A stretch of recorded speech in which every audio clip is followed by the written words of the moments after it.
This is the garden party, and we want a garden party with you. We talk about the plants we grow and some things you might not know. The garden party.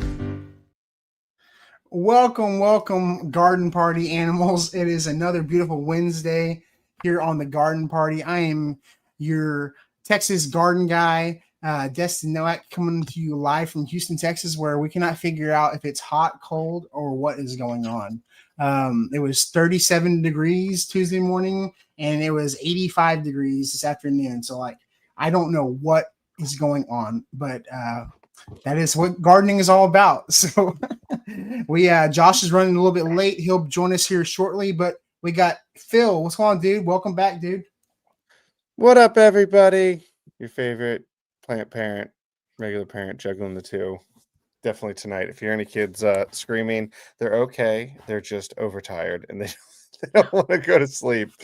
But I am so stoked to be back on this podcast because we actually had our first freeze and we were just talking about up and down temperatures. And I'm excited to talk about like recovering from that because it's really early for down here for sure. Mm-hmm. What is it about being a kid and not wanting to go to sleep, and then being an adult and never having the chance to go to sleep? I wish I slept like a kid a lot of times, but I can't remember the last time I had a nap. Like, naps sound great. Naps sound so fantastic. They're so nice. Naps are fantastic. If you get the window to have a nap, I'm not much of a napper, but man, even downtime. I would love to have a nice bay window to nap in like a cat, like a warm window in the winter. Like oh my God, it sounds amazing. Mm-hmm. Well, Des, you are back with us this week. How are you doing? I'm doing good. I've got 5 weeks of school left in this semester. I have 3 science labs going at one time. I barely made it here, even though I was just working at my kitchen table today. And Destin is right. It was freezing cold the other day, and today it was the most beautiful windy day. And I went out to put the chickens to bed a minute ago, and it is so gorgeous tonight. It's like the perfect sit on the porch weather, and it's November. It's so weird. Yes. And for the record, I didn't even put pants on. I still wore my shorts. I don't care. Until it freezes, I am wearing 5.5-inch inseam. I don't care. Until it freezes, I'm wearing it. I'm like jealousy. Even when it snowed. Even when it snowed last year, obviously I wasn't gonna be out there very long, so I just put shorts on real quick and went outside. But I'm like I've got a runner's body in a certain aspect. Like runners, like they'll run with the short shorts even when it's cold out. I obviously don't have a runner's body, but as long as the core is warm, I need my arms free and my legs free. Like, I'm good, just keep your core warm.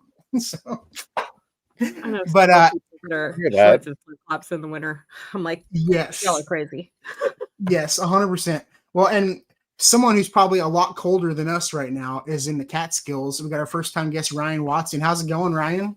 Oh, great. It's just so nice to join you guys. And yeah, we got our first snow this morning. I woke up totally unexpected to white ground, and we start shifting into a different time of year. We get a little bit more of the naps in this time of year. Well, not quite, almost there. We finished up one conference last week for the North American Fruit Explorers, and headed out west next week to the Arbor Day conference. So going to be in Nevada talking about trees. Exciting. Awesome. So I guess for people that are new to you, go ahead and introduce yourself and let everybody know who you work with, what you do, and kind of give everybody a little bit of background. Absolutely. So my name is Ryan Watson. I'm the National Orchard Operations and Education Manager for the nonprofit community orchard nonprofit, The Giving Grove. We are a national affiliate network of nonprofit organizations that supports community orchards in 16 cities, 16 different nonprofits across the country. We have just over 700 orchards, little orchards in our community orchard nationwide, working from Seattle to Maine down to Memphis, Nashville, Dallas. We're kind of all across. We started as an organization in Kansas City, but as you said, I'm in New York. We're adding new affiliate organizations every year, and here to help people plant trees and take care of their fruit trees. So Awesome. Amazing. I'm a background a little bit too. I come from urban farming and small family farming. I started actually in Brooklyn, New York. I grew up in Los Angeles, but made my way to New York. Started working in empty lots and community gardens there.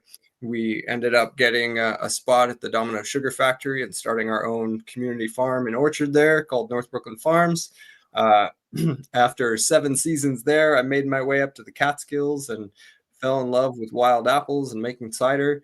After about 10 years farming and doing organic veggies and farmers markets and CSAs, now we're working nationwide to help people take care of their fruit trees. So yeah, so Awesome. That's epic. I'm guessing that's how Josh found you. I'm guessing that's how you and Josh got to meet each other. that's Yes. it. Well, Exactly. Josh is fashionably late. How's it going, Josh? Sorry, I'm a few minutes late. I'm great. I'm super excited to be here. And oh my goodness, what is flashing? What's going on here? I pushed a button. Sorry. We get a garden party version of that. That would be epic. But yeah, no, I'm super excited to talk about fruit trees and learn from Ryan. And this is going to be great. That's awesome. Yeah, I mean, most people. I mean, I would say for most people, like I'm here in Texas, and that's like the best time to plant trees is going fall into winter. You know, a lot of people get really excited early spring. The nurseries open, it's starting to warm up, and they think that's the best time to plant a tree. Which I mean, it's not the worst. I mean, the best time to have planted a fruit tree is 20 years ago, right? Like, isn't that the old saying? Is like, but I would say like for here in Houston, the way it gets so hot and dry and can kind of be crazy in the summer and the spring, the fall is the best time, you know. And I guess Ryan, I mean, like up there in New York, do y'all plant mostly in the spring, or do y'all do fall stuff too? So we do a little bit of mix of both. I mean, really, when we're working with bare root trees, I think kind of in New York, we get a good spring rain. You know, we have pretty consistent rainfall that happens from, you know, once it stops snowing and then it turns into rain. We get pretty consistent rainfall through the beginning of the summer. So that gives you a little bit more leeway when you're planting trees in the spring than, you know, when you're going in the south and you're going like out of the winter time into a drier time of season. I grew up in Southern California and learned that lesson the hard way about planting trees in February, March. Then in that climate, you know, there's no rain from April until September, October. I think actually in Los Angeles, there's a atmospheric river hitting just now, and that's the first time that they've had rain pretty much all season. Crazy. So that if you're planting your trees into that stressful time, then they're gonna, you know, have a difficult time getting their roots settled and getting everything going. And those trees really love to get that really deep watering from the rain. So there's no substitute for it. So, and Ryan, what zone are you in? We are in, well, we used to be in a 5B when I first started the farm here, and it's now a 6A. Wow. But what's interesting too is we see working around the country, and there's, you know, Kansas City is also in a similar zone to us. They had a beautiful warm day like y'all did, and we had our first snow this morning. So like we're a little bit shorter on. We sort of have that same bottom low in the wintertime for the hardiness zone, but then, you know, they get a lot warmer degree days. They get like just a different climate, even though we're in a similar growing zone. Yeah. Zones are helpful, but they're not the end all be all, like the answer to everything, because there's so many things that, you know, there's so many factors, like, you know, your elevation, you're up like in the mountains, you know, so like that plays a factor in certain things as well. So Absolutely. Yeah. Josh, I'm sure you've been planting some fruit trees already, right? Oh yeah, yeah. I just put in a bunch of figs, persimmons. I'm done with apples. I'm maxed out on apples, and apples are tough here in the southeast. Like I don't want to plant any more apples. They just have so many disease issues, and everything wants to eat apples except for humans. They're the last to get to them around here. Yeah. So It's so And they're the frustrating. ones that take so long. Mhm. Yes. Yeah. I mean, It's whenever y'all, kind of crazy. Oh, I was gonna say, like, growing up in the Northeast and like apple orchards everywhere, like New England. I lived in Boston for a while, and then like even upstate New York, where you are, Ryan, and there's like apples galore, right? And then when I got to the Southeast, like also the pest level is so dialed up down here in the Southeast. Like it's just like it's like if you see the movie Spinal Tap and they're like it goes to 11. Like if you have a pest level 10, down here it's 11 every time. And you're like, oh, like they just keep coming at my food. But it's tough until you find the things that actually grow here, and then you can get it dialed in a little bit. oh, for sure. Well, and especially for people, starting out, like I think it can get discouraging, but people need to know they're going to kill trees. They're going to kill fruit trees. They're going to kill plants. yeah. I mean, I've killed so many trees, like so many plants. It's some things only live for a certain time. So I mean, don't get discouraged by killing something because there's so many. You can do everything right, and it doesn't make it. It's just so many factors. And a dead plant is just a lesson to be had, right? You 100%. can make in our organic farming practices, I would always try to give myself some leeway and some grace when something would go wrong the first time, and you learn your lesson. You have certain disease gets hold or certain thing happens on the farm. As long as you can take from that, the only time I get mad at myself is in the second season when it would happen again, and I should have learned the lesson. That's when I kind of get on myself, like, oh, you knew better than that. But that's how you get better, right? Like plants are going to die, and if you're in a winter season, things are gonna stop. For sure. Absolutely.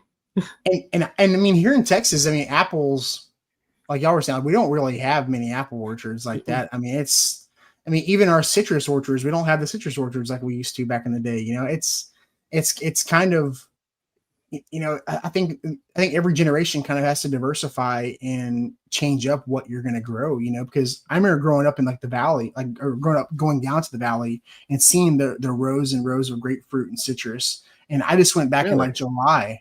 Oh yeah, dude, down like in Harlingen, McAllen, there'd be tons of citrus, man. And I went down there back in July, and because the greening virus or whatever, there's entire fields where they burn them to the ground. It looks like it was firebombed, and it's what happens with like monoculture, and new diseases get introduced that there's no cure for them. Like there's literally, once you have the greening virus, there's nothing you can do. Like it's toasted. They'd even talked about whenever people buy citrus from like the nursery, putting you like on a registration so that if there is something that pops up with like the serial number of like the graft, that they can come track down and test your stuff so it doesn't spread to something else.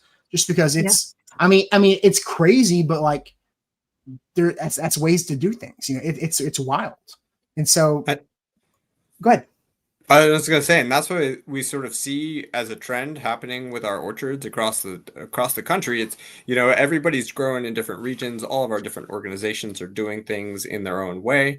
But what we are seeing is a shift away from some of those like standard apples and pears and peaches to more native fruits, to more like fruits that have more resiliency, pawpaws and persimmons, figs, things that don't require as much input when you see things like fire blight take hold in an apple orchard and start to spread, like those are challenges. There are a lot of varieties that existed back in the day that didn't have that challenge, and now like there's certain apples that we tried to grow that just didn't work here, that were did well in France and England, but then in a modern day context and what they've got to go up against. They just didn't have any chance. Mm-hmm. Wow. No, I I think mean, and this has happened throughout history, though. You talk about like even Europe had all their issues with grapes back in the day, right? They talk about the Hungarian grapevines are still the like OG grapes from like the rest of them got wiped out in blights back in the 1800s and or earlier maybe. And so and then I think they had that. I think there was another type of issue similar to that in the United States. And we could go through history, you could probably find all these things. So it's like this isn't necessarily new, but it certainly comes in waves depending on what is impacting them at that time. Definitely, like the chestnut, you see that happen. There's just been all kinds of things throughout history of what plants that we are doing well and what plants don't as things change over time. I mean, I think the pawpaw is a really interesting example that we see throughout our network. It has this deep history, but it kind of jumps some generations. And now, was gaining hold in the late 1800s. And then there was a pawpaw exhibition, and that was like, I think it was 1916, and they had these like really great cultivars. And then there's a great book about the pawpaw book. And then we kind of lost that. We lost that genetic profile. We lost that stuff. It's great to see that resurgence start to come back because people are interested in these trees that are going to be resilient and that are going to stand up to that kind of modern disease context. That's a great point. I was the fig community. There's a lot of people in my fig community that also love pawpaws, and especially in like the Mid-Atlantic area, so like Pennsylvania, DC, like that whole corridor.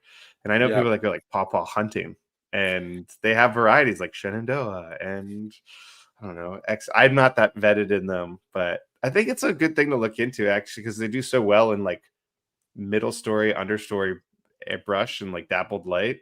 It's definitely something to look into.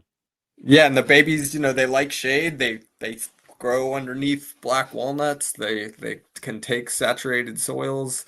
Right. They basically have very few disease issues and pressures. You don't really need to do a whole ton to them.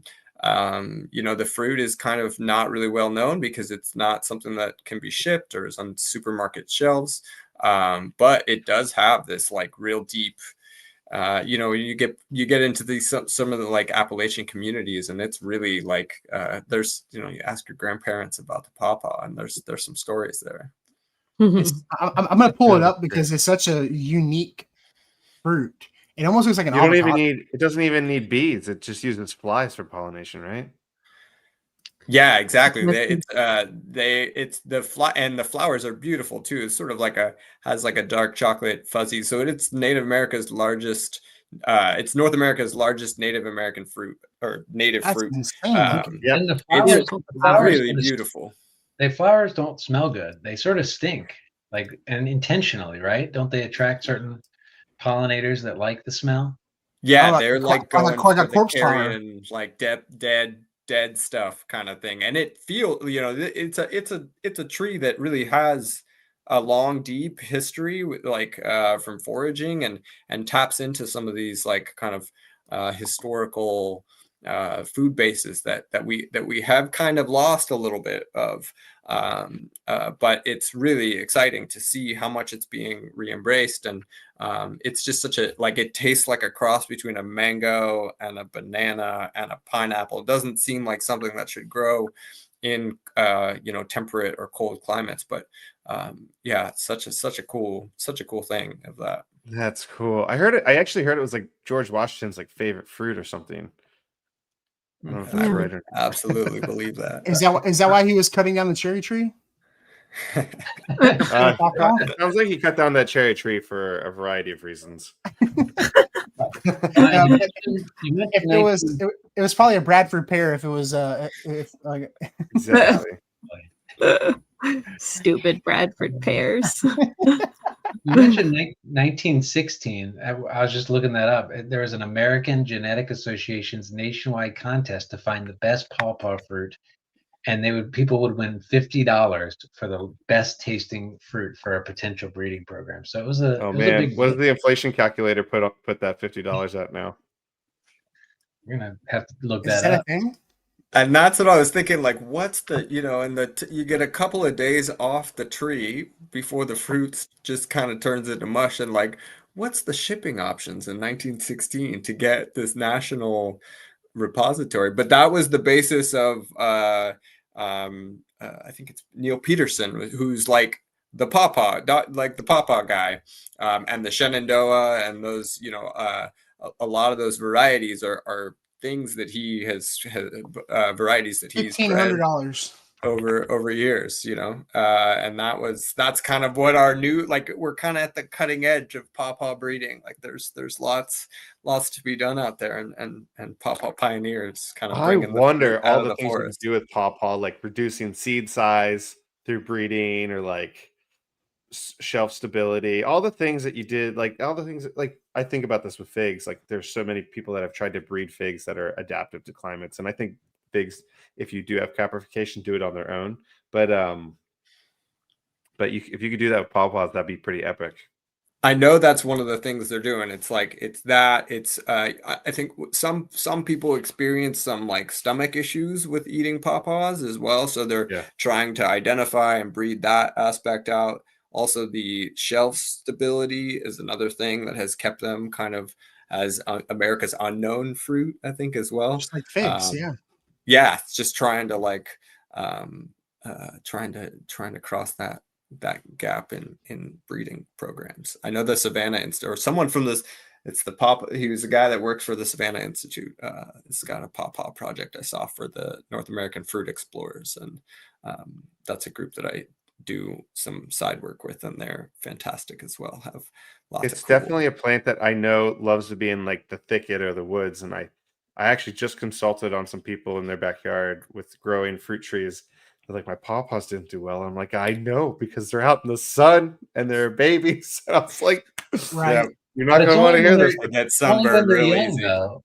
When they're young, Yeah, the first few they years. get better when they're older and they're more established. Okay. It's not as much of a problem.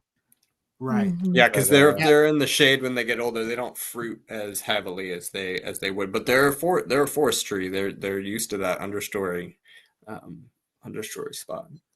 Oh, that makes so much sense why they do well, like in a food forest, like in a dense area. A lot of trees thrive in that understory as a young tree. It makes so much sense. I didn't realize. I thought they got bigger than this. They're usually 15 to 25 feet with a similar spread, so around 15 to 25 feet wide. They only live for about 40 years, which is kind of crazy though. They grow fast, but they only live about 40 years. And they tend like to grow in cluster. like thickets. Like they send runners out that are hard to dig out, unfortunately, because so it makes them hard to propagate that way. But they'll, if you don't kind of tend to them, they'll tend to just to want to just spread. Well, and it's interesting. Go ahead. That they grow in clonal colonies like that, and that you won't get fruit that way. In other words, you'll need to have two genetically different ones to cross pollinate. So you might find a whole stand, but no fruit because of that way of suckering that it puts out.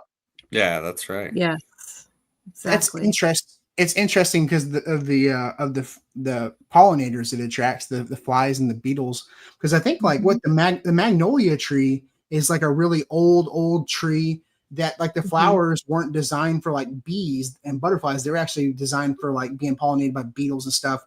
Like before that, it's like that. It's like an ancient tree, like a really old pollinator tree. Exactly. Yes. They actually I know some people. Avocado. Oh, sorry. Oh, really?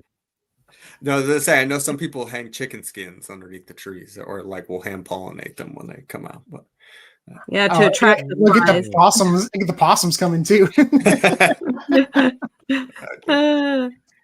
Oh my goodness. No, that's awesome. I didn't know about the runners though. That is something to make a good note of, because I know some stuff will throw out the runners, like, and it's it can be a little wild. But if you have the space, I mean, it seems like, I think a lot of people are doing a lot of stuff in containers now. So pawpaw wouldn't be like something you'd want to do in a container. It seemed like it would probably go through the bottom of the pot. And I mean, they send a real deep taproot, and that is their kind of main, their main. I mean, I don't know. I haven't seen too many folks do them in a pot, but I don't necessarily think that there's any thing that would necessarily stop you. I mean, maybe just that taproot really will want to kind of spread out there, but Yeah. Same thing with like pecans. Like, pecans have a really long taproot. So like even at the Yes. nurseries, when you buy them, they have them in big, tall pots because they have that Mhm. long taproot. So you could technically, but they'd probably, and honestly, almost every single pecan tree I've ever picked up in an orchard was growing through the bottom of the pot too. So like they're crazy roots. So The um suckers swear. yeah, so up in New York, up in that area, y'all do like a lot of native stuff like pawpaws. What else? Like what are those other favorite stuff to grow?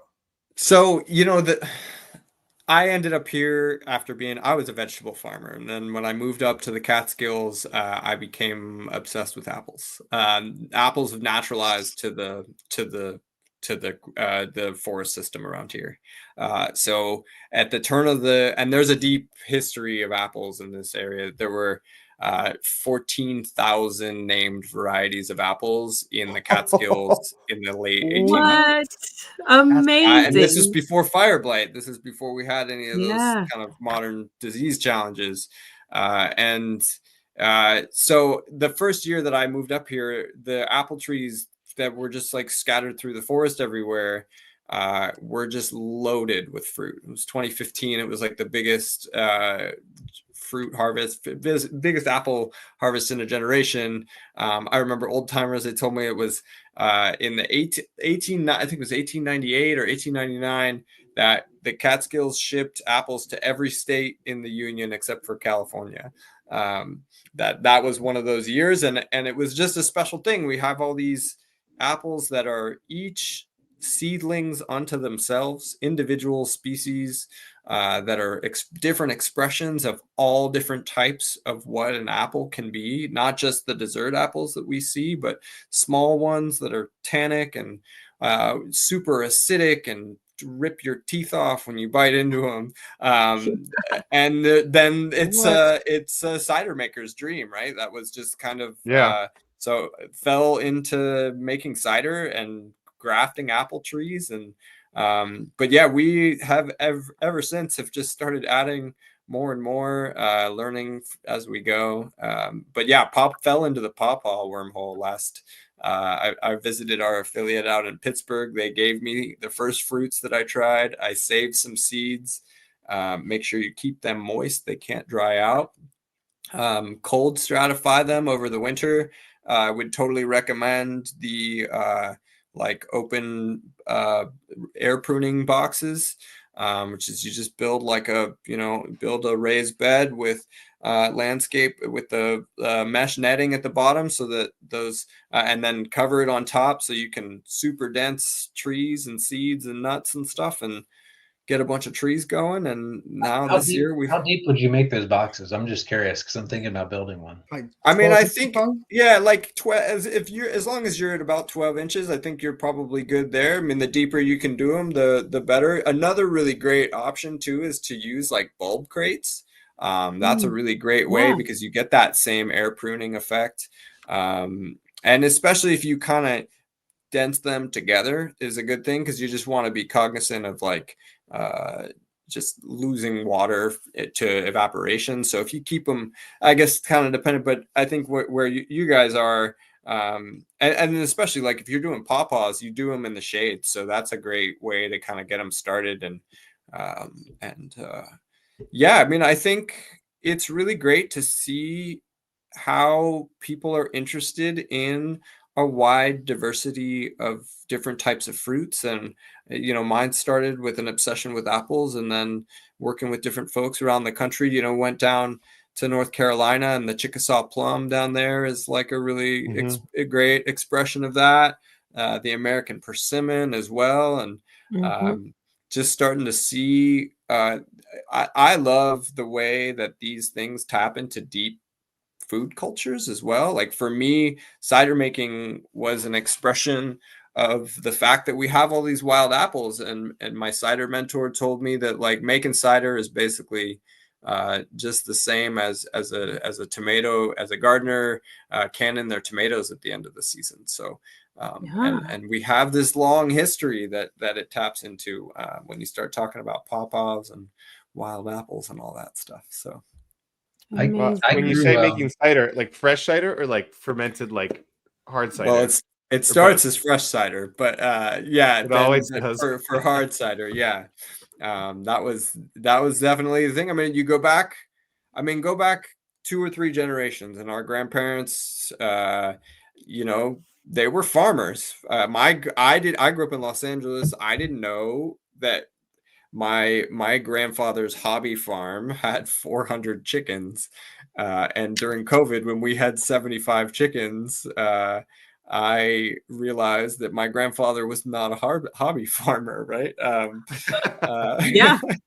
That's a lot of chickens. And so when you go back that far, like, we have this connectivity. You couldn't really, in the Northeast, you can't really drink the water. So everybody had an apple tree, and they were, we've got Johnny Appleseed, and that was part of like staking your claim on land.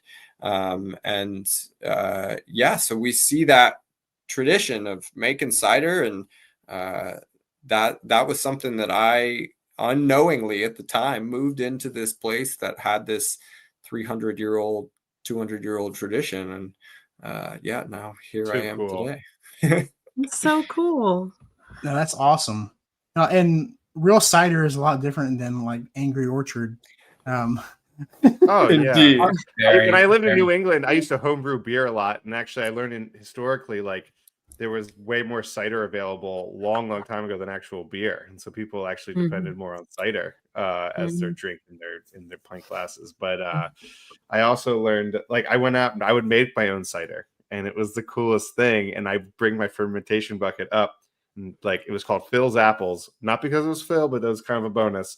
And just right into it, just press the apples, and it was like, couldn't be more fresh. I was like, this is great. And it's hard to experiment with the wild yeasts that come with it, but because you can go pretty acidic and like, oh, I have apple cider vinegar now, but or if you can like try to inoculate it with something else. But I've tried both. I've got a pretty wild story about that. I used to do some like wine making like that, like with a ferment. I found out that carboys are way more trouble so you get like the big buckets and everything. But like when I had a carboy, I didn't realize how much pressure builds up inside of there sometimes. And I was so using you have to have your airlock. Well, I didn't have the right. It got clogged because I filled up my carboy too much, and so it pushed the pulp from the juice up into the airlock to the little S, and it clogged it. And the tank didn't blow up, but it, like, you see those Mentos, like, oh man, yes.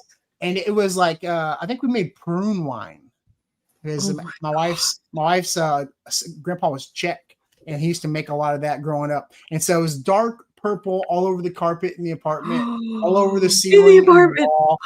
And so in the apartment. This is back before me and my wife were married. And so like, yeah, anytime after that, I was required to do it in the bathtub and take it out every time I showered, or not do it at all. So read the directions when it says don't fill up any higher than this line. The 3/4. I've done it with buckets. I've done it with airlocks. You got to get a blow off tube, and it probably wasn't pulp. It was probably yeast that clogged it because you just had a vigorous brew going. Yeah, and yeast are happy. I was using champagne. Yeah, champagne yeast will do that. That'll do it. When COVID hit, that was I had a lot of fruit that year, 2020, and I was like, you know what? I'm gonna have this extra time. I'm gonna make this wine, and I made 8 gallons of wine, 4 different types, and the elderberry wine sucked. I'll be honest. Oh no! I couldn't. It was toxic. Well, it had this like green film, and I found out that like a lot of people struggle with this issue with making elderberry wine, and so that got dumped. But the plum wine, the muscadine wine, and surprisingly, the lemon wine all turned out really well. So I did like lemon and raisin and lemon and banana, and they were both really good. You're making hooch. You're making like prison hooch, dude. I mean, we were all stuck inside for a while. So yeah, what am I gonna do with this free time? Yeah, well, I've still got everything up in my attic, but I've got all those figs, and I was like, figs would probably make a really good wine since they have such a high sugar content. I just haven't bit the bullet and do it. Like, I think that would be a good idea though. Phil, if you got extra figs, man, well, you eat most of yours before you even get inside the house. I got like 20 pounds in my freezer right now. Oh my goodness. I had a bowl of figs, and like I had friends and neighbors come over, and one guy picked up a tree, and the kids were all out, and I just picked like the best figs I have. Like they were the best ones, Black Madeiras and Figa Pretos, Cold de Doms, like all of them. And I put them in a bowl. I'm like, you know what? Who's going to enjoy this the most? Me watching all these kids have the best figs of their life, like, and me knowing how good these figs are. Every last fig was gone. The bowl was gone. And then, so yeah, you're absolutely right. It's hard to make it in the door, but I'm just like, my kids are getting to grow up with this stuff, which, you know, I grew up with the stories, and I got some gardening in, but seeing that come full circle, like Ryan, you talk about your history, like we oftentimes talk about the history we hear from like my great grandfather's garden in the backyard, and like I have an Italian side and I have a German side that goes way back, Central Pennsylvanians. Both sides still garden, lots of big, robust gardening and agriculture in the background. It's just a survival skill that we had established 100 years ago. And that's how my fig story actually started for myself too. Is I was actually in the Pacific Palisades, now no longer after the fires this year, visiting my wife's childhood home, and her father had they were no longer there, and they were about to tear it down, but her father had planted a fig tree, and so we took some cuttings of the tree. I had never planted figs before. Her same thing. Father was grandparents from Italy, from Sicily, and then I started this. You know, it took some cuttings, and now these trees are 7 feet tall and growing out in the greenhouse. And now I'm on the figaholics and getting the, you get the cuttings. Oh, you wait for Harvey's cutting sale? Yeah, I mean, I just kind of watch. There's a couple that I'll get. I haven't gone too deep in it, but everywhere I go, I'll take a cutting of a fig. I got some from trees in Pennsylvania, North Carolina, and things that I, it's just like a beautiful way to commemorate people and the places and the people. Oh, absolutely. Like you're absolutely like, that's what I love about figs is like the provenance. Like every fig has a story. And so like every fig was brought to the United States with the intention of being like, this needs to come with me. And as an expression of what's their favorite fruit. And so I love even more. Man, Ryan, I got some figs for you, dude. Oh, fantastic. I love that. Hit the jackpot, Ryan. As soon as you said fig, Phil's on it. Boom. That's good. I'll trade you some apple cinnamon wood. So there we go. Oh my gosh, dude. Let's do it. I need 800 to 900 chill hours. That's what I'm looking for. Okay, cool. Yeah. That's good. Yeah, we're for it. Yeah, I mean, and there's really like, something to be said about that it's you can try to force to grow things in certain areas, but like here in Texas, I mean, we get anywhere between 300 to 500 chill hours in my area. Like there's like not a whole lot of apples. There's a couple of like mutant genetic A&M like apples that will produce, but like in all reality, I mean, like we're probably not going to get many apples. I mean, I understand that. I grew up in Southern California. That was where like I never heard of these apples before. I never knew that there was like apple culture. There's like Fuji and Granny Smith and Anna, and there was like 6 apples that you could grow. And then you realize like, oh, whoa, actually every apple seed can be a new variety. It's a cross between apples have what is called extreme heterozygosity. Right. So just like if you were to have kids, they're not exact clones of you, they're crosses between the two parent types. So apples, yeah, exactly, right. Apples are like that. They are going to be cross of their parents. So every apple has every apple seed has a new genetic expression. And so in the right environment with the right chill hours, the apples are immensely adaptable. And there's apple culture. There's some really great Southern heirloom apples that do well and that kind of variety. I mean, now that I've seen projects that are growing apples in Central Africa, even just because they're finding it's King David. And in the NAFEX conference a couple years back, there was a great heirloom southern apples that do well in like that southern environment. And yeah, you really got to just find the thing that does well in the place that you're growing it, because otherwise you're just gonna have a lot of trouble. Have you heard of a Harrison apple? That's one that I got for a cider apple, but I haven't gotten any apples off. Yeah. Harrison's a good one, definitely. One day. And that's definitely something for people to know, because I get a lot of people saying, "Oh yeah, I grew I had a great lemon and I started growing it from seed," or I had a great avocado and I started growing the pit. And I always tell people, I was like, that is fantastic, that is cool. But I'm here to tell you, you're lucky. I mean, if you get a good fruit out of it, then I don't know, then maybe you got something. But you know, most you have to wait a long time to figure it out. So yeah, it may end up being, you know, something that doesn't taste anything like what you had before. I mean, there's so many factors that play into that. Yeah, I mean, I say that, but we're still trying it. I'm crossbreeding. We just planted our first generation of cross seeds that we had from apples from our first generation of trees. Then we're crossing them that we planted about 7 years ago. We got the fruit last year from the cross, overwintered the seeds, grew the seeds out this year, and put our first tree in this fall.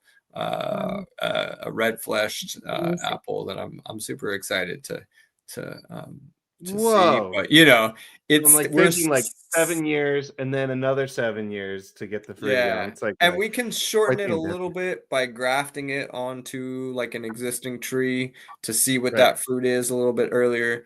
But Skill Cult, Stephen Erdholm, is a great example of how he's just kind of hacking this whole idea of apple breeding, and he's got some great varieties that are coming out that are now starting to get spread. He's in like kind of Northern California area, and I think it's like black strawberry, pink lemon. He's got all these cool varieties that are coming out that are his own crosses, and kind of turning that whole thing upside down. The breeder. How do you make a cross? Do you have to do controlled cross pollination, like manual? Cover the flowers to ensure? Okay. Exactly. So if you put some sort of bag or covering, like some way to keep it kind of separate, and then you're gonna take the pollen from one blossom and add it to the other.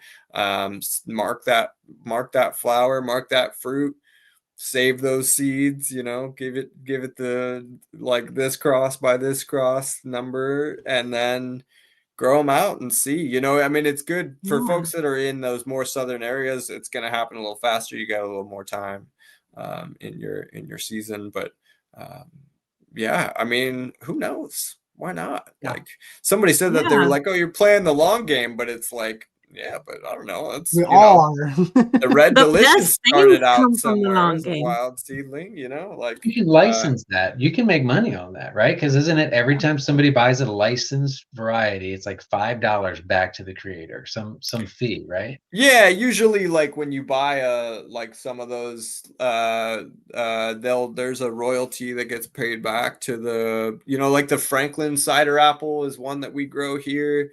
That was bought by Stark Brothers, I think, and it's kind of, I mean, that was the story with the Red Delicious. I mean, I think the marketing campaign, when you look back on when they bought the Red Delicious apple, was like some great millions of dollars that they spent marketing this apple. Yeah, I mean, who knows? You might find something cool. I mean, that's the thing with the pawpaws is like, they're Peterson pawpaws. The like main varieties are going back to this one guy, and that's what's cool that like Skill Cult is doing. Stephen Erdholm, they're open source. He's trying to push things forward and trying to make things a little bit better. I mean, you still got to make a living. That's the challenge of everything, but Right. But yeah, doing cool things. Oh, that's awesome. That's really cool. No, I'm always looking for newer fruit trees. Like what's the next big thing? Like here in the Houston area, everybody was losing their citrus, and so I've been pushing like pomegranates. Like Pomegranates they don't care about the cold. They're pretty drought tolerant. If you can grow a crepe myrtle, you can grow a pomegranate. Like they grow almost exactly the same way. Like they grow the same way, like they want to throw up runners and all kinds of stuff. Like they even look the same, kind of like their leaf. Like if you can grow a crepe myrtle, you can grow a pomegranate, and they love the cold. And so I've been pushing the pomegranates like crazy. Not only that, they're easy to propagate. They're so easy to propagate. It's insane. Then they love the cold. They don't care. And so I think you need your own variety of pomegranate. That really, you need your own cross. I'm still struggling to get some pomegranates. So like it's the first couple of years, but like as far as like the blooms and they put on the fruit, it's just finding out when the right time to pick the fruit is, because I've been too early. Usually I have to wait for one of them to split, and then I know the rest of them are probably ready. But I'm also I've heard that when they pop, when one of them splits, they're okay. And then what was I reading on that too? And also when you see the defined lines where you can actually like cut them open in that star shape, that's a good time to harvest them too. I love pomegranate season. They'll get really heavy too and start drooping kind of low, kind of like how a fig like kind of droops. They'll start they pick up a lot of juice inside of them when they get really ripe, and they'll start even hanging a little bit lower. But like, I'm still learning a lot about pomegranates. I'm still learning a lot. Like mine had some kind of like black fungal growth on them. I still ate them because they were on the inside, or it was only on the outside. But I think it was just from just a weird moisture consistency. It was really, really, really, really wet, then really, really dry. Then it was weird. So I think there's some kind of fungal issue, I think. But it didn't affect the inside. I ate the inside and it was good. So I mean, it just looked kind of weird on the outside. But now, we're always learning.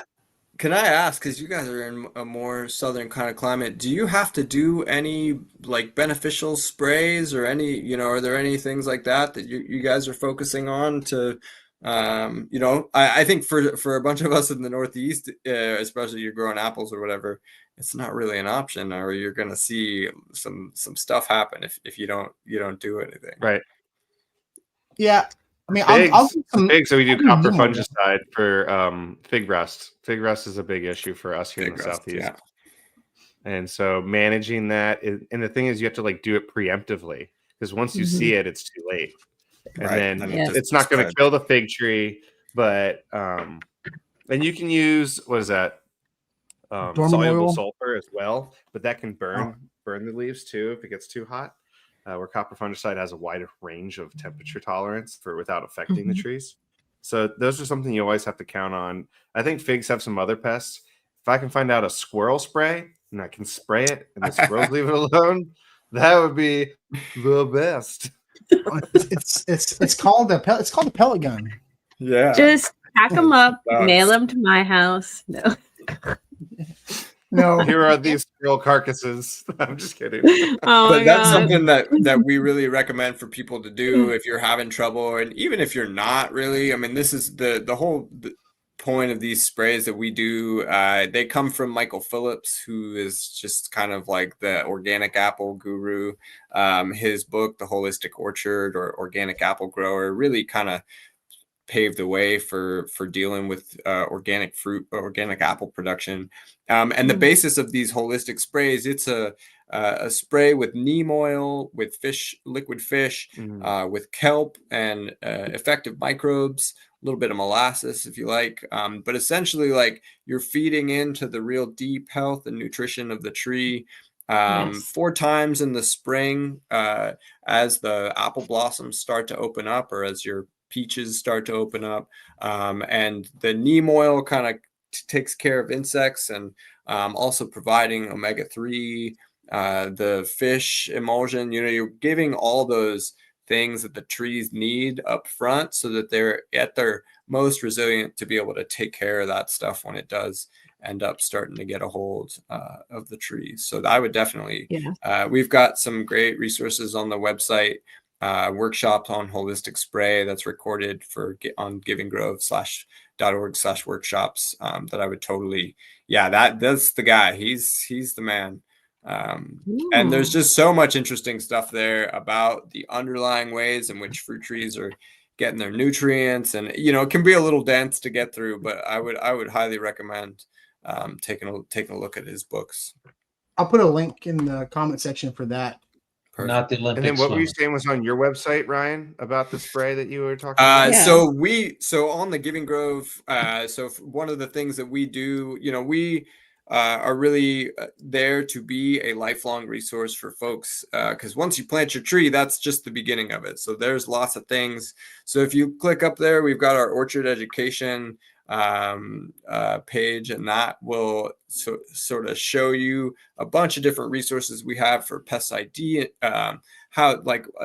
variety suggestions, so that you're getting really disease hardy varieties, how to identify pests and diseases, planting some beneficial to attract beneficial plants and insects, some how-to videos on how to do some basic things in the orchard. And then at the bottom there, you'll see we have monthly workshops that we do that are recorded and that have a series of notes that come along with them. So those are the next, we've got one tomorrow on school orchards.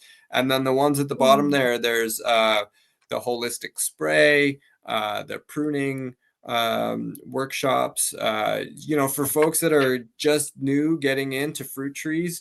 How do you take care of your, how do you take care of like the soil and building your soil fertility, growing trees from seed? We talked about air pruning beds and that holistic spray, pruning, all those sorts of things. So we're there to be a resource for people, because the ironic thing is, when you first plant your orchard is when you know the least amount about taking care of fruit trees.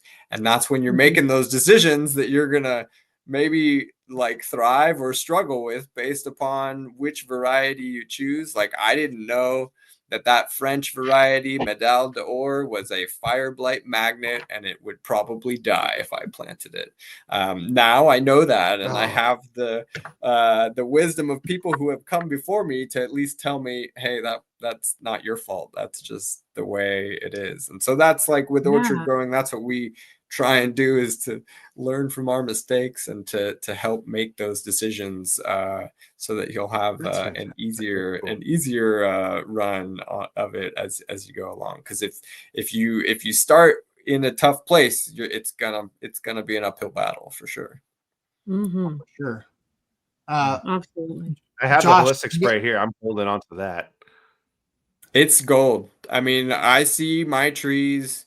Yeah. Also, because the trees absorb that foliar spray through the stomata and the undersides of the leaves, and up to 25% of those nutrients make it to the root system too.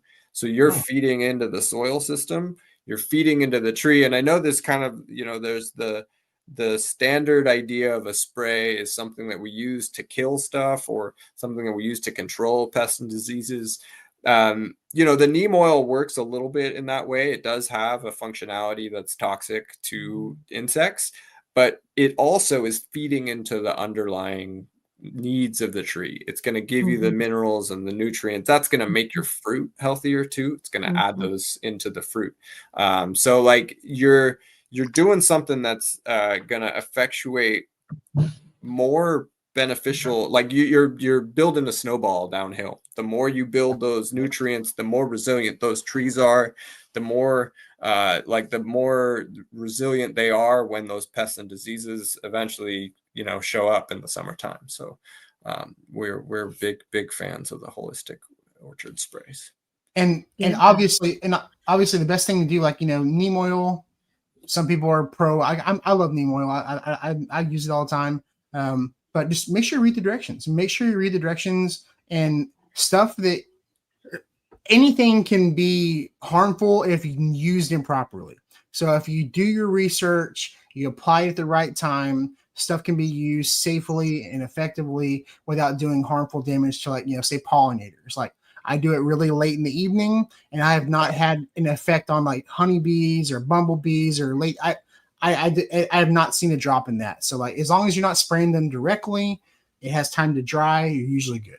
So That's exactly, and that's definitely like a thing that we think about, and we, the other thing you want to be concerned about or like cautious of is just the potential for that neem oil to cause some burning on the leaves, particularly with pear trees. That can be a little bit with European pear trees. That can be a little more of an issue. So spraying early in the morning, or as you said, like later in the afternoon.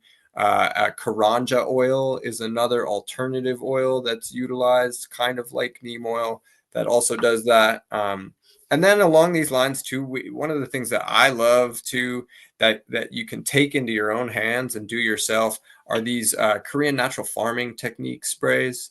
So you like can make, yeah, like you can make your own amendments out of stuff that's growing in your garden.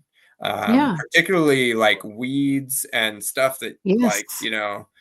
quack grass and I mean, but like comfrey, nettles, dandelion, these like deep rooted plants that hold, they act like multivitamins. They have a broad spectrum of nutrients, and then you can concentrate them in water or in using brown sugar to extract it, and to make a concentrated shelf-stable nutrient spray that you add to your water, you add to your foliar spray, and you can then spray that back on the tree so that it has the things it needs to make more fruits. I'm a big fan of those. Yeah. It's all right there for free. Like the plants Exactly. just growing, and you're The like, oh plants are wait, just growing. these have all the micronutrients. Look at this, it's a nitrogen picture. Well, let's take the nitrogen out of it and put it back in. Gosh. That's exactly right. Like you can take your thinnings from your trees, for example. Like if you thin in the spring your peaches, set them in a bucket of water. Set them in a jar with I think with brown sugar, it's equal weight brown sugar to something wet like the peach thinnings. Let them sit, extract that liquid. Now you have a shelf stable liquid that's really strong. I mean, the dilution is 1 teaspoon per gallon. You can make an entire season's worth of amendments from that, just in that one step. You do that at the beginning of the season. You've got that to spray every couple weeks. You put that in your water. That's going to make those trees just do really well and have all the nutrients that they need to make more fruit. It's a magical thing. It's all there. Sure. awesome. Someone told me, they said, like, look in your garden at what's doing well when everything else is struggling, because those plants are in touch with something they've got some growth hormone or some resilience, some nutrient that's helping them to combat all the things that are happening during that time of season. That's interesting. Love that. I mean, it reminds me of like I was talking with this guy who makes worm castings, and he's like, here's this little bit, but I want you to fill up like a 5-gallon bucket of water with this, and you can do this 20 times with just this little bit of worm castings, and just fertilize your trees with that rather than tossing in the worm casting. So he's like, brew the tea, and it'll feed for much longer than you just dumping it in there. It's the same thing as like with the cider. You're working with microbes. That's the thing. I mean, when you start thinking in the world of the microbes and multiply the good to outdo the bad, is kind of the way that like with the holistic sprays, the inoculated microbes, it's like a compost tea, similar thing. Like multiply that out, use the sugars to multiply it out, just like your plum wine blew up in the ceiling. It's like all those, they had the right sugars and they had everything they needed, then they take off, and then those yeasts are going to outcompete anything else that's going to turn it into vinegar or whatever. That's the same thing that we're doing in the orchard when you're trying to outcompete those pests and diseases. Just use the good guys to fight them off. You also want to be a little careful of your fungicides too, so you don't mess with your mycorrhiza, in your soil as well. Exactly. One thing to think about. A lot of people don't really think about that, I think. I think about that a lot. And that's why we love that holistic spray, because it's just helping to build into just that. Feeds into feeding the good guys. It's like the more good guys you have, it crowds out the bad guys. There's That's no space for exactly the it. pads if you have a kid there. That's exactly it. I- And I was diversity. I was talking to the owner of Elm Dirt. They do like a worm Yeah. casting natural fertilizer, and she was saying that a lot of their stuff is really low NPK values, but Yes. because it's so chock full of microbes, it actually allows the plant to harvest more NPK that's in the soil than just Mhm. using synthetic fertilizers. So they get better effects with like a 0.5, 0.5, 0.5 than you would with like a 10, 10, 10 because it changes the physiology of the plant and how it absorbs the nutrients. I thought that blew my mind. I was The like, trees need to work in conjunction with the mycorrhizae to extract nutrients. So that's really That's very like the mechanism that's getting those extraction. I mean, one of the things I saw that was like this that stands out to me is like for every percent increase in organic matter that you see in your soil is a up to a 12% increase in yield. So if you're at a 1% organic matter and you can, you can have too much organic matter. That's a whole other issue. You can have problems that come from that. But if you go from a 1% to a 4%, say, that means that you could have potentially a 36% increase in your yield from adding organic matter. We're not talking about adding any kind of nutrients or things like that. We're talking about adding, mulch and wood chips and cover crops and compost. That's like gonna feed into the system so that you don't have to do that work. It takes time to develop. That's kind of the thing. Like soil fertility and building the diversity of microbes and stuff takes time, but man, when it starts to come out, then that's definitely a great thing to see. On the topic of adding too much organic material, recently I learned about, reiterated that, they used to think that because rainforests are so abundant and there's so many trees growing there, that it would automatically be excellent farmland. So if you clear the trees and you try to grow in that organic material, that you'll end up getting some really great plants. But it's actually the opposite, because there's so much organic material in there that it's too much for the plants to establish. But then at a certain point, the trees aren't even there to replenish the organic material in that soil, and it rains so much in that area that they have a problem with the nutrients washing away from the soil. And so it's just really interesting when you think about the relationship of mycorrhizae or organic material and their relationship with the root systems below the soil that help to increase the root surface of trees that helps them uptake nutrients. And so I find the entire topic of mycorrhizal fungi and the way it works to help us grow better plants or more healthy plants and get more fruit yield so interesting. Anyway. Yeah, Michael Phillips's the book that he wrote following the organic orchard, the holistic orchard, was Mycorrhizal Planet, and he gave his 2000, I think it was 2022 or 23 keynote speech for the North American Fruit Explorers. That changed the way that I thought about growing plants, but also kind of just the world in general, because it was like so powerful of a shift in the way that we think about providing what the trees need. I mean, we grow our trees in meadows essentially, but they do best in fungally dominant soils that like shade and organic matter, and building called ramial wood chips, so small diameter branches have the highest amounts of lignin, which is like a protein that the mycorrhizae feed on. So that's what you want to provide to feed the mycorrhizae, which are expanding your nutrient access. They're expanding your ability, like resilience, and that's the best way that you can really like make the trees get the most out of the soil, is to feed into that mycorrhizae. So like that fungal duff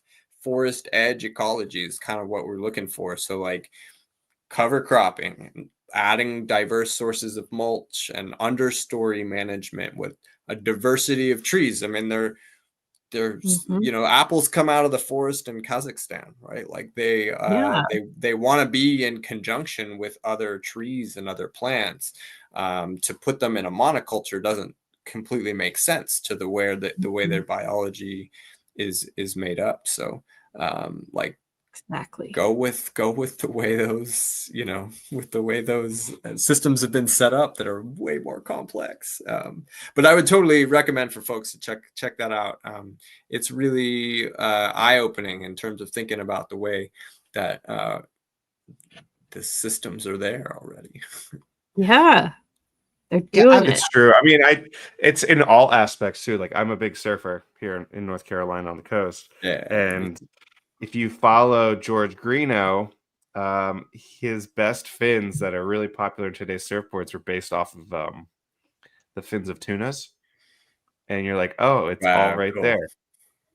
So, because it's just functional as how you want to pivot and cut water and Biomimicry. maintain your drive. Right, exactly. And so when you mention that, like be observant of what's growing well.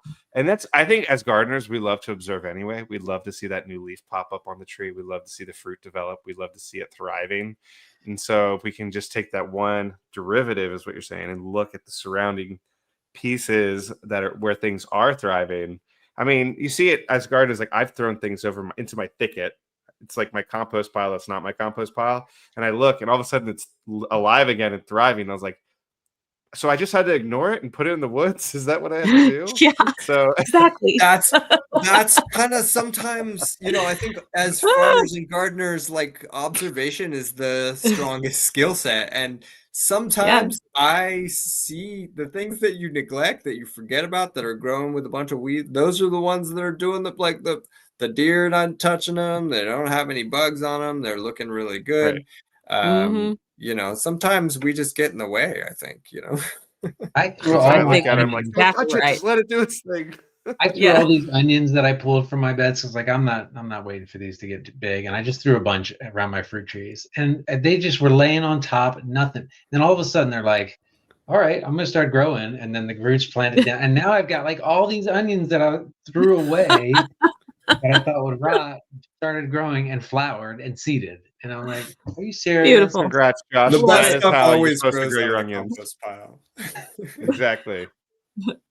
Yeah. I mean, I want to get to Josh's trivia because he's got some trivia questions for us. But I just wanted to say real quick. I mean, I don't know much about the Korean natural farming techniques. I'm gonna have to do some research, and I might be a little bit biased because I work for a fertilizer company. But I'm always a little bit skeptical when I hear like new techniques. Well, not necessarily new techniques because like people, when I make fun of electroculture, people say it's not a new technique. It's been used for thousands of years, and so Yeah. I'm sure this has all kinds of stuff. But one of the first things you when you Google Korean natural farming is just something about the lack of like anecdotal evidence in university studies, peer-to-peer studies. That is one of the first things that pops up. I would believe that. So, yeah, I mean, so I'll have to do some more research into it. Everything sounds good, and I love when people, even with the electroculture stuff, like, even if it's not working and it makes them feel better doing it, do it, as long as it's working for you. But I'd love to learn more about this. I'll get that book and check it out because I like learning new stuff. I mean, I just I'm always a little skeptical when I hear new methods, not because they don't work, but because it's just something new that I've heard. You know what I mean? Like the actual method. It sounds like a crazy thing because I know that even it's like this funny thing where like I'll have left a bucket of tomatoes in the greenhouse and then they get rainwater in them, and then that's like now I tell my wife like, oh no, I'm just making fertilizer out of the tomatoes. Right. But no, you see, I mean, you start to see ferment. like one of the preparations is a lactic acid bacteria culture, which is the strongest microbe.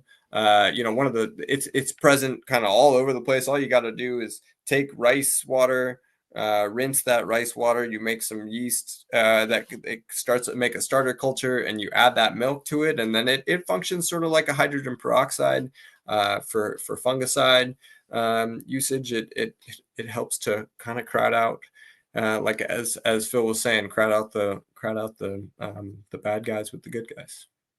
Interesting. It's really cool, and I like how passionate you are about it. I'm definitely going to look into this some more. It sounds really interesting for sure. Yeah, and it works in conjunction with fertilizers. You know, these things are like we're working to build that stuff, you know, build into the soil and however we can support those trees. Absolutely. Mhm. Awesome. Absolutely. Mr. Josh, you got some trivia for us, brother? Yeah, this isn't about Korean natural farming. We're gonna be talking about fruit. You're good, man. I I have to Is say it about stuff like persimmons, that. Josh? Yes. If Yeah. I'm gonna ferment something, it's gonna turn into something you can drink, not to feed the tree. Let's just all right. Maybe It's gonna both. be, right? Maybe both. Or both. Or maybe both. Never know. Or both. There you go. All right, so Ryan, we do a trivia on every episode, and what it is, it's just a fun way to first let the audience comment first before we answer. Even though every once in a while we just jump in because we get so excited, but we try to comment. I let them comment, see if they get it right, and then a lot of these, if you have experience on them, we'd love to hear your thoughts on the answers of some of these. So the theme tonight is name that rare fruit. Okay, Fine. so this is Right. a can you name that fruit? So let's see how good everybody is. And these are not tropical fruits. Okay, so don't go down the tropical. And these are not they're temperate zone fruits. Okay. All right. So the first one is this unusual fruit began to be grown in ancient times and was prized in medieval Europe, even though it's harvested after frost and left to soften before anyone would dare eat it. It's a small russet-colored fruit. I actually saw this for the first time growing in North Carolina that hangs on the tree long after the leaves fall, and growers often describe it as tasting best only after it's allowed to bleat or over-ripen into a custard-like texture. It's brown. It's about this big. It's got a funny little thing on the end. What's it called? Oh, I think I know. I imagine in my head. It's from European, like medieval Europe. I froze. Man, Bleed it. If you bleed it, that's the key. If you haven't heard the term bleat. Bleat. Isn't that what sheep do?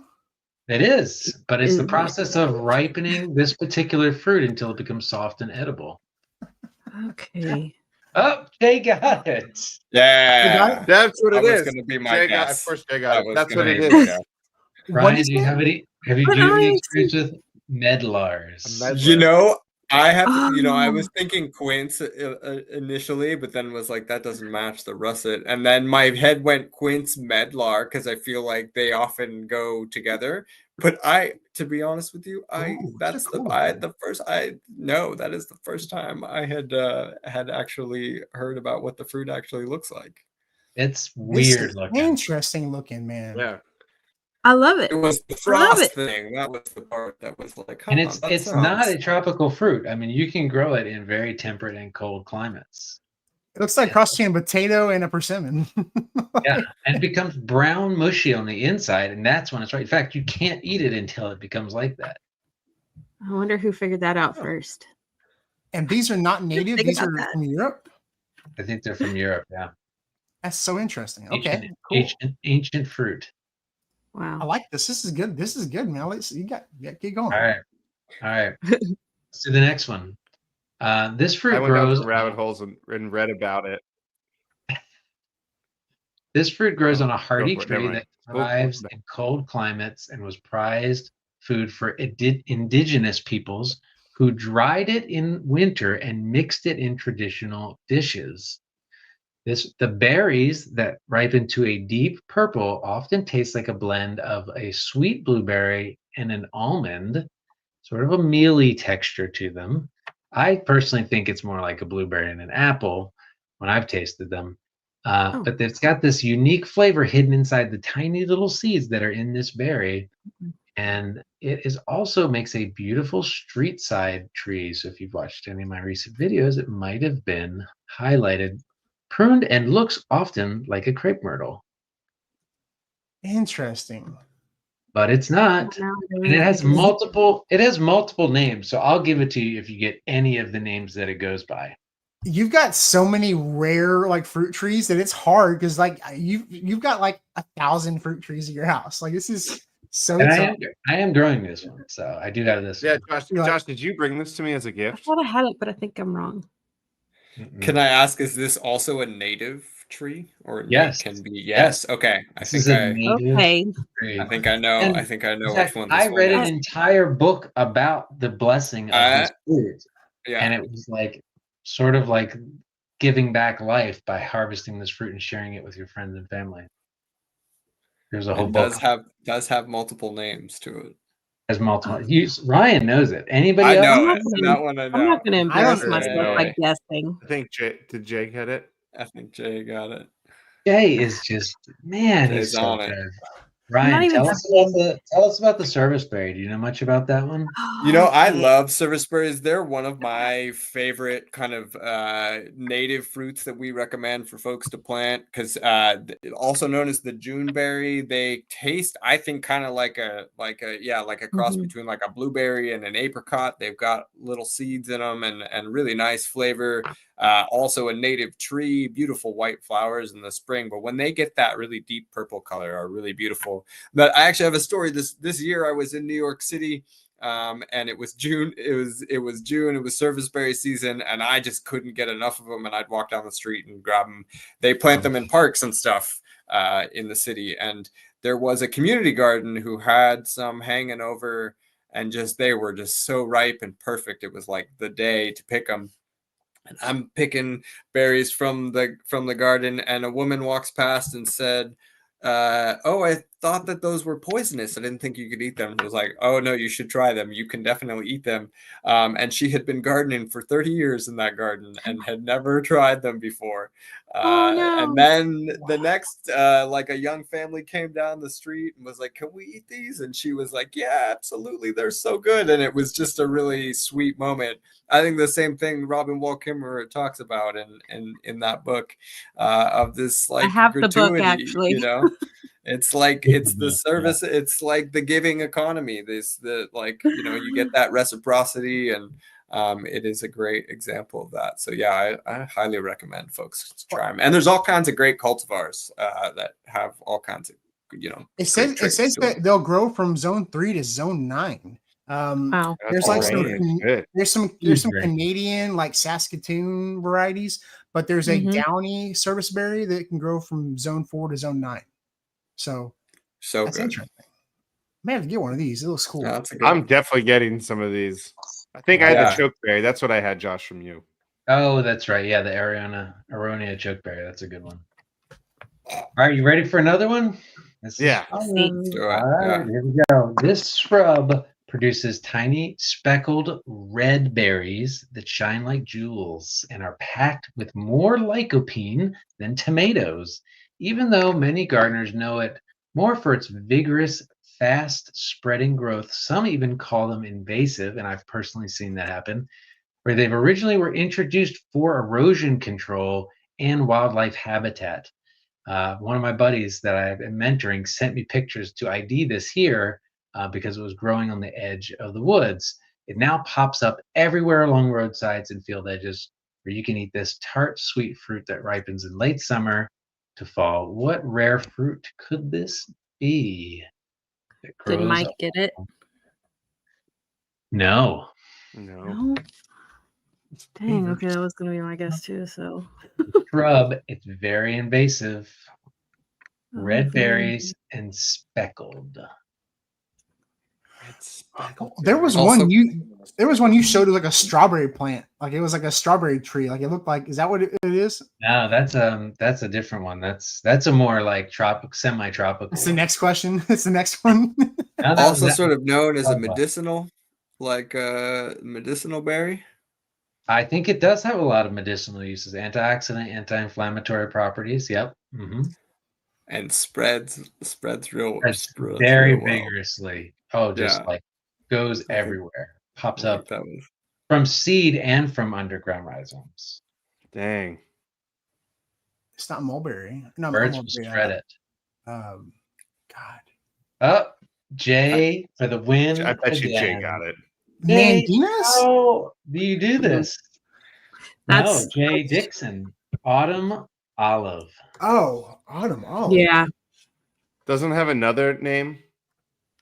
I don't know. Is that the Goomy Berry? No, that's a different one, but it's similar in look to the Goomy Berry. Oh, an Electus, a silverberry. Silverberry. Is it the Electus umbellata? Jay, you want some fig cuttings, man? I got you, dog. They're They're in the pretty. same group. They're really beautiful berries. Goomies are larger and sweeter. Autumn olives are smaller and tartar. Yeah, they've got a really tannic quality to them. One of the places right down the road from us, a farm, You Pick Farm, said these are growing all over the place on the edge of their property, and I'm thinking about going down there and grabbing some. They're a common shrub Do here in Houston. Like, I know people that grow these as shrubs. They're nitrogen fixers too, I think. Not to Real. advocate for the beneficial sides of some can be they grow around here and they can be somewhat invasive, but down near y'all, I think they'll take over. Really? That's interesting. Yeah, I've always heard them called the silverberry around here. But it could also be a different variety as well. I knew they made a berry that you could eat, but that's interesting. I have to go by Jorge's this week, so I'll go see if he's got any. I'll take some pictures from that one there. To the same one. Awesome. Well, good. Okay. So it looks like Jay Dixon he keeps coming at him there. All right. He's typing what you say into Google, and he's got the captions on there. He's literally copying and pasting what you're saying and putting it right into Google, probably.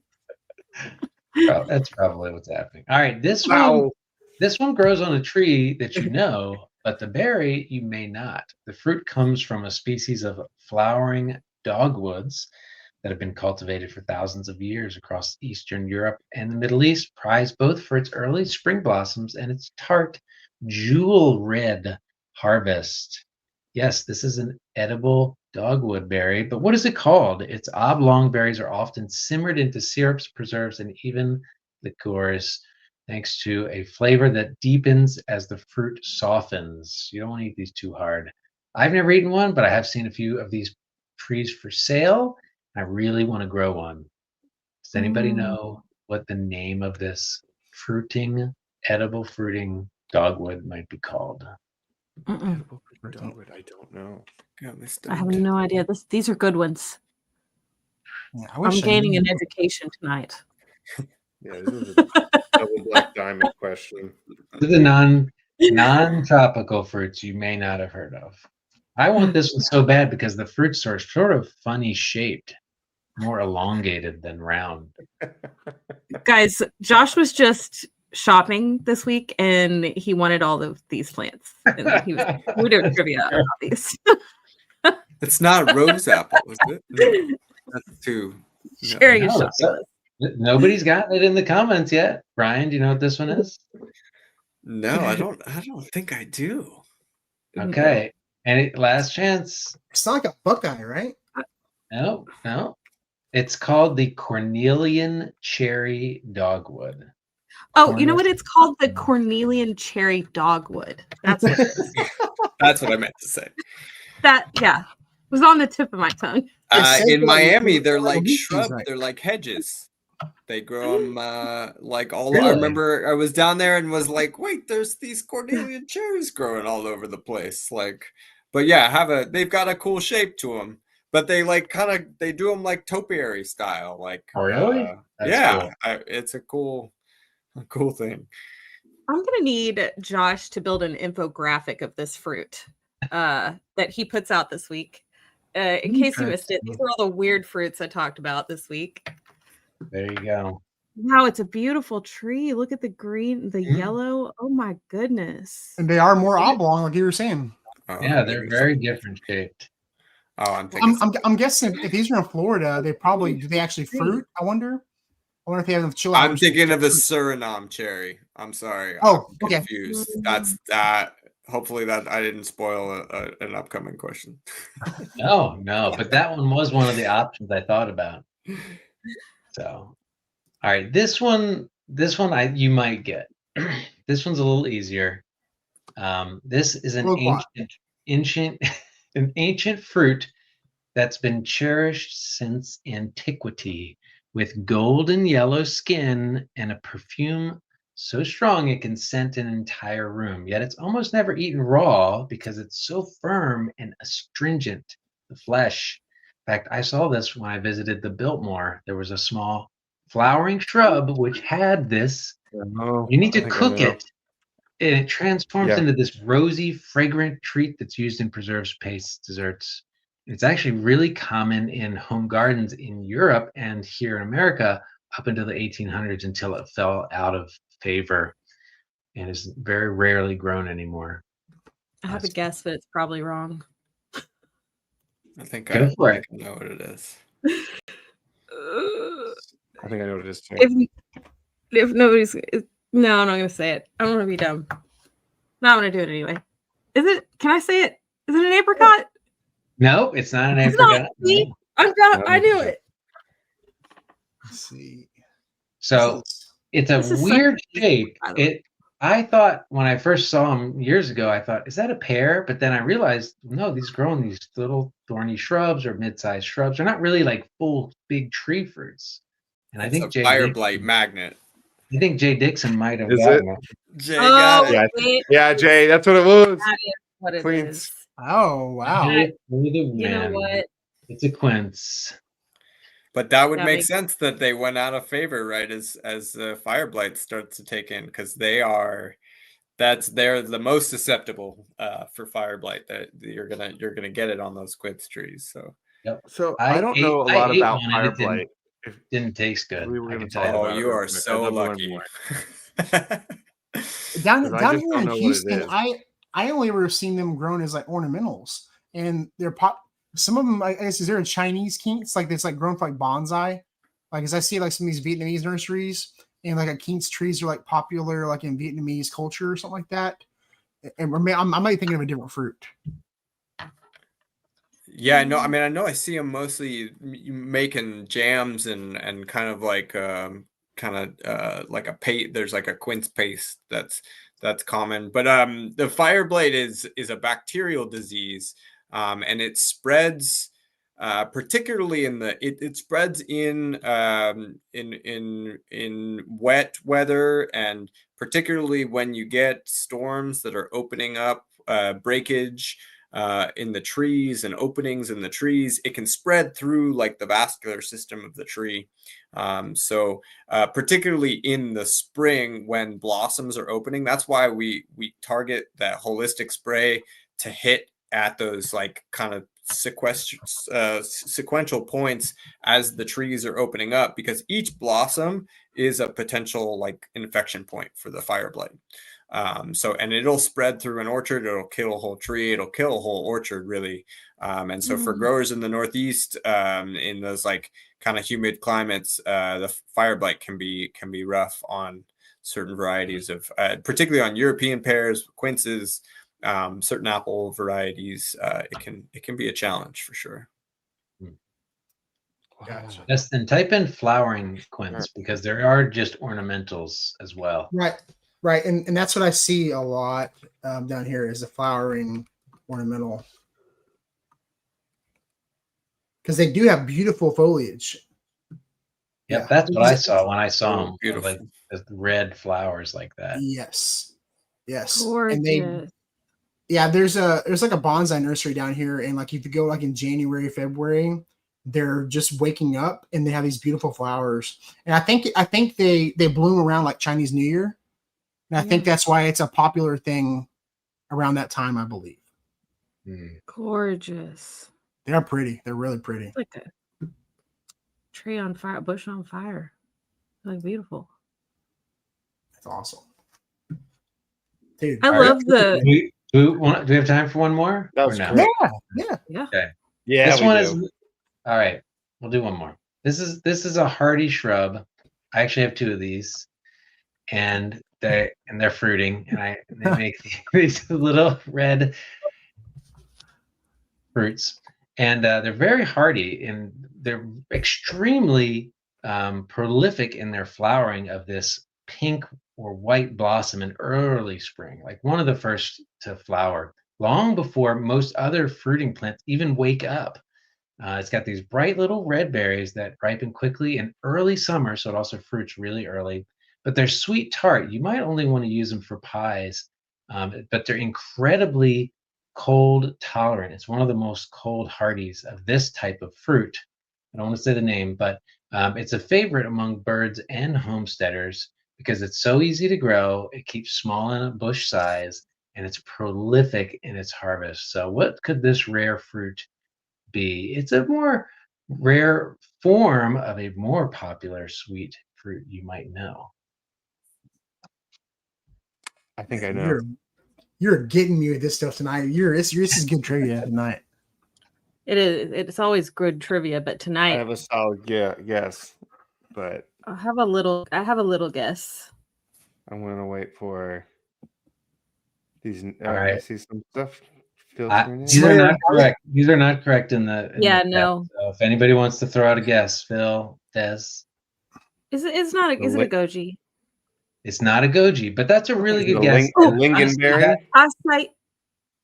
No. Acai? No. Did I say it? The lingonberry?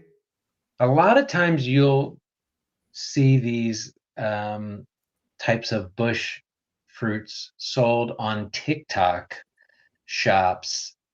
It's a miracle berry. And it's not a miracle berry, but that's really close. That's a good guess too. All right, this one's sort of tough. I feel like I need to give one more hint. Okay, go one more. Let's go. You might want to use it in a pie. You did already give that hint. Give us another hint. No, I was kidding. It's a type of cherry. It's a type of. Is it not a ground cherry though? Because those are yellow. It's not. It's an. All right, I'm gonna give it. It's a Nanking cherry. Oh, a Nanking cherry. Bush cherry. Nanking. And it's extremely bright up red. on the screen. Yeah, I love eating them because it's the first fruit that I'll get to harvest in the spring, late spring, early summer. Yeah. Tiny little seeds. Y'all are so lucky with cherries. Oh my God. There's like one cherry that'll grow here in Houston. It's the Barbados cherry, and it's not even really a real cherry. No, that's cherries are my favorite. It is the flowers are so prolific. It is the first to flower. Gorgeous. Look at that thing. The only thing about fruit trees that makes me a little sad is that the flowers last such a short time, but then you get the fruit. It's a giving tree, they just keep on giving. Ryan knows this. It teaches patience. It does. All of gardening teaches patience. This is true. Oh, goodness, that's so crazy. Wow, this is beautiful, gorgeous. What a beautiful plant. They're fun. I got several of them. They're very cold hardy. In fact, we're right on the edge of it being too warm where I'm at. So I'm sort of surprised I get any fruit where I'm at with them. And I'd also like throw a shout out to the bush cherries as well. Are really a great option. We can't really grow.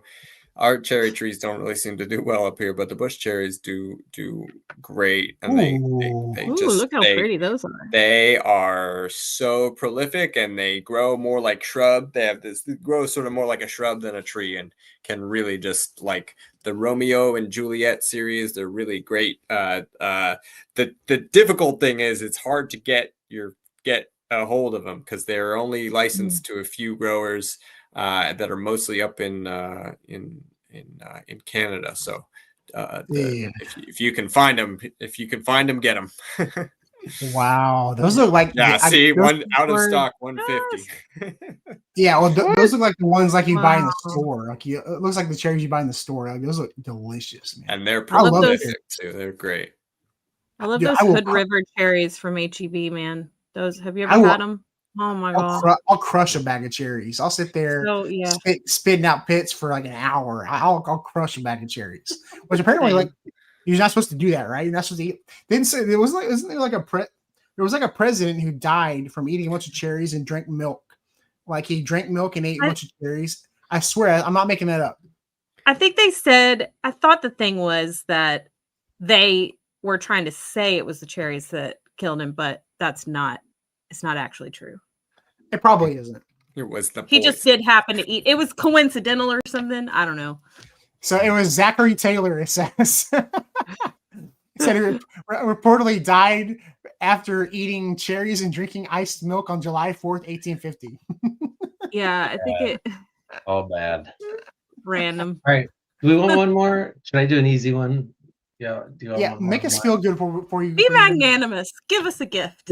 This is one I've done in a previous episode. Hint, hint, hint. But this native small fruit comes from a type of wild hawthorn. I actually have these growing too. And they're very thorny. I'm talking really thorny, but they really like swampy lowlands. And a lot of times, excuse me, they'll grow in like a thicket, but only in the American Southeast, really well known as far east or far west as eastern Texas, but really Louisiana, Georgia, Alabama. I know it. American South. It's a very distinctive fruit, very bright red tart berries. They look like mini apples to me. I actually had one fruit last year and I was like, that looks like an apple. Yes. But it's famous for being cooked into a prized jelly that's like this really cool red, clear jelly that locals consider a true regional delicacy. I'm typing it to you, Josh. Okay, type it. Let's see if you get it. But everybody else needs to put it in the comments. North Carolina. I actually saw this jelly at a farm stand for the first time, and I thought, what fruit makes that color red jelly? It's in the private chat. Josh, did I get it? Did he get it? No. Oh, that was my guess too. Oh. But I grew those too, and it's similar because they're thorny. They grow in a thicket. They grow in the south, but those are larger, and those have a lot bigger pits. These are smaller and look like mini apples. In fact, they're related to apples. It's because they're in the hawthorn family, versus plums, which are not in the same family. Oh, yeah. Jay, I think did Jay just get it? Oh yes, Jay got it. He did. And there's an eastern mayhaw and a western mayhaw, right? Because I bought the wrong one. I've never even heard of that. Yeah, I remember having this conversation now. Yeah, I've seen them. Yeah, they look like little crab apples. I thought that was a T-ball one. Come on, y'all. Like, listen, I'm absorbing my max amount of information lately. So, yeah, Trey from Leg Creek Farms, who we've had on the podcast before, he's over there in East Texas. They sell these. They grow them and sell them. Okay. But apparently, there's an eastern mayhaw and a western mayhaw. One does like better going east towards like Louisiana, and the western one does well like going south like towards where I'm at. Apparently, they're so little, but apparently really good for jellies. They're so cute. I don't have enough room for all this fruit.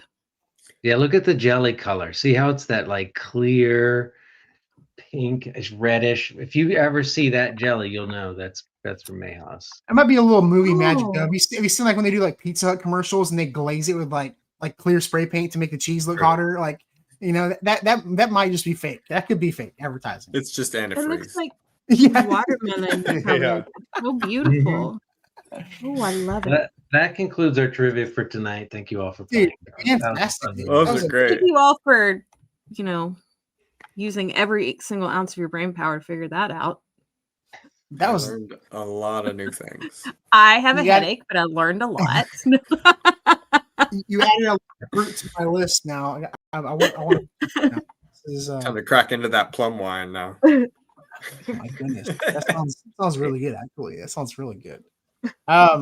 Well, guys, thank y'all so much for being here tonight. I want to real quick, Josh, let everybody know where they can find you. What you got coming up, dude? yeah, you can find me as Plant Techie or Uncle Josh Gardens on all the 4 social platforms. And yeah, I'm just making content every day. It's getting cold, so all the citrus trees are coming in the garage. So I'll be doing videos on keeping your citrus alive through winter. And I just got a new kumquat, a 4th kumquat variety that I'm trying out. So I'm super excited about. Gotta Wow. catch 'em all. Literally. Talking about diversity. I don't over have here. that one yet, so I had to get that. Hey, and guys, don't trust the weather. Don't trust the weather app because like they may say it's going to be 35, but it'll hit 32. It's don't ever if it's going to get anywhere close to freezing or cold temperatures where don't trust it. Don't trust it because there's always a room for error on those apps. So definitely check your plants. Awesome, dude. Well, we'll look forward to seeing that content. Miss Des, let everybody know where they can find you, what you got coming up. You can find me. I have no idea. I literally have got 5 weeks left in this semester. I know I already said this. 5 weeks left in this semester. I am putting max effort down in everything that I'm doing right now. I just want to say that not to, I am killing it at school, but I moved all my stuff into the greenhouse. I did not film me doing that. But everything looks great. I do still have things flowering in my garden. The Greg's Mist flower around here is going absolutely nuts. I saw a butterfly the other day, even though it was cold. Go figure. So we'll just see what happens here pretty soon. And I hope that in my little break, I can come back to the internet and be a little bit more active. And I'm actually just going to share with everyone what my experience has been like going back to college after 20 years. It's been a whirlwind. And I'm also going to tell you guys what I'm taking next semester because Vikram is my advisor this semester, and he gave me a whole list of classes to take. And they're going to be a lot of plant classes. I think I'm taking a fruit and nut class, a plant biology class next semester, and one other, I think maybe turf grass or something. I don't know. It's going to be great. I'm excited. No, that's awesome. And you can find me cutting up and drawing pictures. That's what I love that. I love that insect drawing you did. That was epic. The funniest thing about these insect drawings is that now on the various platforms, people are like, please draw another one. So I think I'm going to do a cicada next, this emerald ash borer. For this project, I had to do one beneficial and one harmful insect. And then I had to talk about their scientific classification, their order, their family. I just described them in detail and write a paper about it. And I loved it because I love bugs. We all know I love bugs. So it was fun. Absolutely. Yeah. You would have been so happy in Corpus when I was there a week ago. Like it was so awesome. I saw butterflies I've never seen before. Like going to like I went to like a butterfly garden and was in an enclosure and they were just flying on me and I was like, oh my god, I feel like Snow White, like when all the birds fly on it. Wait a minute though. The butterflies. Destin, we have to talk about the fact that you live in Houston, in the Houston area, and so you have the Cockrell Butterfly Center. Have you ever been? No, I don't go into Houston unless I have to. Like Houston is a nightmare. Would feel like a Disney prince in there. You go in on a timed entry. It's a massive atrium, and they have free flying butterflies everywhere. They have the giant morpho butterflies. They have common butterflies. They have swallowtails, and they also have these windows where you can see them in various stages of hatching. It's one of the most magnificent displays of butterflies, and you're just walking around among them, but you're also going through all these plants. You would love it. And then they have these huge I'll do it next year. I'll do it this spring, I promise. Well, here's what. During spring break, you come this way and we'll go together. How about that? I'll go. Yeah, absolutely. I'll go anytime of the day or week. Whenever. I know you're busy. So during spring break, and Vikram did say, he's like, I don't know why they even bring after Thanksgiving, you should just be done. Like, I don't know why they make them come back after Thanksgiving for 2 or 3 weeks and then leave. Like, they should just end it at Thanksgiving. Y'all start earlier and just end at Thanksgiving. Is what they should. I am writing the biggest paper right now. I'm interviewing people. I'm having to take interviews, and then I've got another paper after that, all due before the 9th, plus 2 labs, science labs due, and a whole nother unit of horticulture that I'm working on right now, in addition to 2 units of American government and like one other thing. And I'm telling you what, I'm like, I can see the finish line, and it's like energized me. I'm like hammered. Jeremy's like, you have to stop doing school and come down and hang out with me for 10 minutes, like be on the couch. Oh, yeah, it's tough multitasking, but we appreciate you making some time to come with us because it's always more fun when you're here. So thank you, Des. I love you guys. Mr. Phil's Figs, what you got going on? What you got coming up, dude? What do The I Fig have Daddy. going on? I'm everything's slowing down, so I'm just waiting for everything to go fully dormant, and then I'm gonna have my fig cutting sale coming up mid-December. So if you guys are interested, I'm gonna send out an email this week being like, "Hey, this is happening, and this is what varieties I'm gonna have, and you guys get ready because it'll be like live December something. I haven't figured that out yet, but I got to write down the email. So sign up. That way, people don't have to keep asking me because then I can provide all the details, and you guys can write down your favorites and be like, "Here we go." Because sometimes it gets a little busy there on the website the first day. No, for sure. Well, I appreciate it, dude. I thank you very much for being here. Looking forward to all that fig propagating you're gonna be doing this winter, I'm sure. It's almost as much fun as eating figs is propagating, and that's because I'm a nerd and I like propagating. Oh yeah, Replants. I've already started. It's such a menial. I love the menial task of like propagating. It's so much fun to me. I love stuff like that. I also, have you seen his new greenhouse? It's completely full. It's epic. Miraculous. I know. I knew the second that greenhouse went up, I'm like, that thing's gonna be full tomorrow. I have a plant sale this weekend, so hopefully I'm making some room. But I know yes. Ryan, the Giving Grove. I'm gonna share the page right here, and I'll put the link in the bio. What you got going on? You got some stuff coming up? Absolutely, yeah. Follow along at Giving Grove. Check out our educational resources. We've got a school orchards workshop actually happen tomorrow. Every month we've got a new topic that we're doing, so come check out those and the past recorded workshops that we've done. givinggrove.org/workshops. We've got all kinds of resources up there. If you want to follow along my farming journey, we're at Wild Russet, RUSSET Farm. So Wild Russet Farm on Instagram. And it's been such a pleasure to join y'all and could talk all night. Thanks. We really appreciate it. And we know y'all are on the East Coast, so it's an hour later than me. So thank you so much. We'd love to get you back on, especially when it's time to start picking some of these things. I'm excited. I'm excited to get some food here.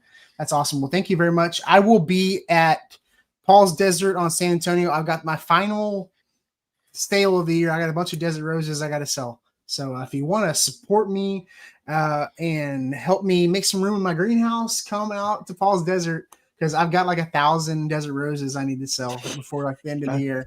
So maybe I'm not selling 1,000, but I've got like 1,000 in the greenhouse. But so I'll be at Paul's Desert in Schertz, Texas. It's northeast San Antonio. I'll be there, and I'll probably be buying some cactus as well. So, all right. But thank you all very much. Make sure y'all follow Ryan. Make sure y'all follow Josh, Des, Phil, and me, Texas Garden Guy, and we'll see y'all next week. Don't hang up. Give me 1 second. We'll end the stream. This is the garden party, and we want a garden party with you. We talk about the plants we grow and some things you might not know. The garden party.